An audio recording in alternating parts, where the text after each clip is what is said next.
what would you take, a Champions League place or the Carabao Cup? Oh, what a question that is. What a question that is. That's evil, Dan.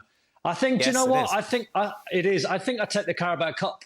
In normal circumstances, if you're talking Liverpool, Man United, all the big teams, i.e. the established teams, if you like, they won Champions League football, but Newcastle are probably ahead of schedule.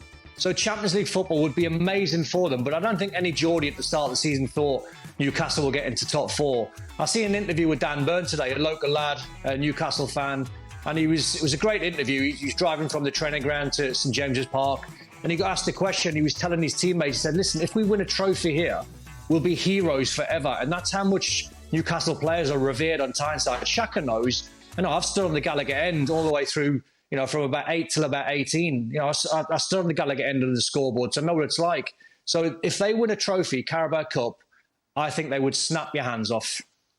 You agree, Shaq? Yeah, I don't see the question as being evil at all. I think it's pretty straightforward. Well, thank you, Shaq. For me, you take the Carabao Cup. I think the fans absolutely would. Meaningful silverware for the first time in not the club's history, but since 1955. And Don's right. You put your name on that cup, you put your name on silverware, every single player at the club goes down in Geordie folklore. Any concern that they haven't spent more in the January transfer window to try and solidify their chase for a top four place? Obviously, Anthony Gordon, the big signing, Don. No, not really, Dan. I don't think Newcastle, with financial fair play, can afford to play fantasy football. So I think the signings that they've made have been very, very good. It's steady away. There's more to come from the likes of Alexander Isak. Botman's just been an unbelievable signing, how he prized him away from the jaws of going to AC Milan. Nick Pope has got one of the best clean sheet records. I think Trippier was the major one, coming from Atletico Madrid. He was the one down when he signed. He didn't want a release clause in his contract if Newcastle went down. So he sort of set the tone. You see the way he plays. He's got the armband. Newcastle fans love him.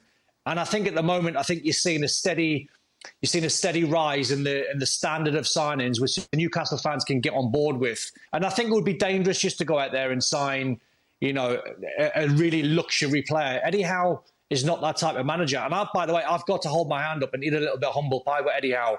When he got appointed, when his Bournemouth teams were in the Premier League over the 4 or 5 seasons he was there, he was averaging 65 goals against. And he went into Newcastle, who was sitting rock bottom, 1 win. And I thought, it looks like an appointment to me that maybe if we go down, he's going to bring us back up again. I said last season, I'll stand by it, he should have got Manager of the Year. If we wins a Carabao Cup and gets Newcastle into top 4 this season, well ahead of schedule, he should be Manager of the Year this season as well. Thanks so much for watching ESPN on YouTube. And for more sports highlights and analysis, be sure to download the ESPN app. And for premium content and live streaming, subscribe to ESPN Plus.